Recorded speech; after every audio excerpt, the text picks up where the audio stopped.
आपण पाहत आहात बीव्ही महाराष्ट्र न्यूज, खबरबात महाराष्ट्राची।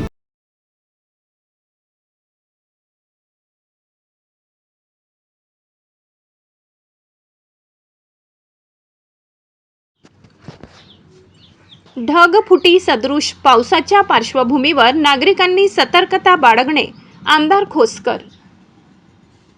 इगतपुरी हवामान विभागाच्या अंदाजानुसार नाशिक जिल्ह्यात ढगफुटी सदृश पावसाची शक्यता वर्तविण्यात आली आहे।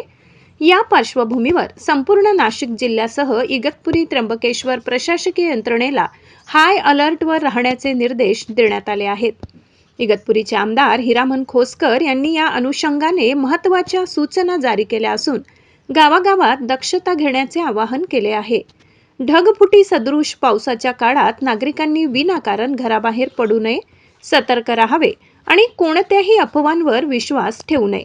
नदीपात्रे, बॅकवॉटर आणि धबधबे परिसरात जाण्यास सक्त मनाई करण्यात आली आहे। विनाकारण अशा ठिकाणी फिरणाऱ्यांवर पोलिसांकडून कडक कारवाई केली जाईल असा इशारा देण्यात आला आहे। पावसाचा अंदाज घेऊन शेतकऱ्यांनी आपल्या शेतीची आणि जनावरांची योग्य खबरदारी घ्यावी असे त्यांनी कळवले आहे।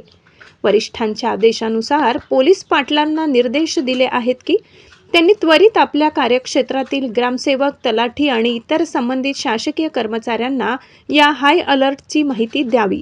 संभाव्य आपत्ती टाळण्यासाठी प्रशासनाने आतापासूनच कंबर कसली आहे। गावात जीर्ण किंवा पडकी घरे, झोपड्यांमध्ये राहणाऱ्या नागरिकांनी सुरक्षित स्थळी आश्रय घ्यावा। अशा नागरिकांच्या निवासाची व्यवस्था शाळा, ग्रामपंचायत हॉल किंवा समाज भवनांमध्ये करण्याचे आदेश देण्यात आले आहेत। कोणत्याही प्रकारचा अनुचित प्रकार घडू नये यासाठी गावातील मदत करणाऱ्या प्रशिक्षित लोकांची यादी तयार ठेवण्याच्या सूचना देण्यात आल्या आहेत। आपत्कालीन परिस्थितीत नागरिकांनी तात्काळ संबंधित कार्यालय किंवा पोलीस ठाण्याशी संपर्क साधावा असे आवाहन आमदार हिरामन खोसकर यांनी केले आहे। बीव्ही न्यूज महाराष्ट्रासाठी विभागीय संपादक लक्ष्मण सोनवणे।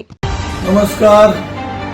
नाशिक जिल्ह्यातल्या सर्व जनतेला माझी कळकळीची विनंती आहे की महाराष्ट्राचे मुख्यमंत्री महोदयांनी उद्या नाशिक जिल्ह्यामध्ये त्याच्यातील नाशिक जिल्ह्याच्या पश्चिम भागात त्र्यंबक तालुक्याच्या परिसरामध्ये ढगफुटीचा या ठिकाणी वेधशाळेने जो अंदाज दिलेला आहे त्या वेधशाळेच्या माध्यमातून मुख्यमंत्री महाराष्ट्राचे मुख्यमंत्री महोदयांनी फडणवीस